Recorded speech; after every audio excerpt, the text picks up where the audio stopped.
Naushahro Feroze district reporter M Hassan Soomro शागिर्द union अगवान पारा civil अस्पताल नौशरो फिरोज की गेट अॻियां अनोखो एहतजाज किया वियो।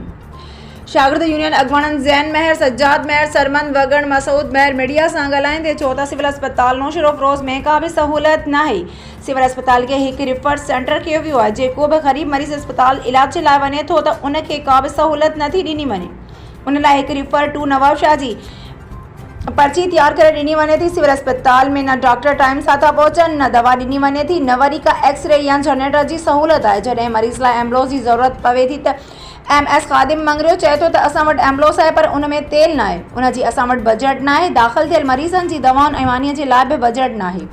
उन करे असां शागिर्द यूनियन अगवान अॼु सिविल अस्पताल जी गेट अॻियां अनोखो एहतजाज रिकॉर्ड कराए MS लाइ चंदो गॾु करे रहिया आहियूं ऐं उन लाइ एक बिना पेट्रोल ख़र्च जी फ्री एम्बुलेंस ॾेई रहिया आहियूं त जीअं उनखे फ्री इस्तेमालु कयो वञे।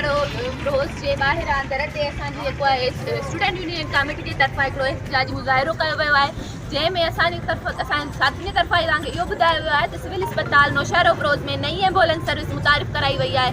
छो त हिते जेके बि पेशेंट रेफर थियनि था या उन्हनि खे जेको आहे एमरजेंसी में जेके पेशेंट अचनि था उन्हनि खे सिर्फ़ु रेफर कयो थो वञे, पर जेका एम्बुलेंस सर्विस आहे उहा मुहैया नथी कई वञे। अगरि कई थी वञे त जिन पेशेंट्स वटि दवाउनि वठण जे लाइ पैसा न आहिनि उन्हनि खे इहो चयो थो वञे त तव्हां पेट्रोल पाण कंदो।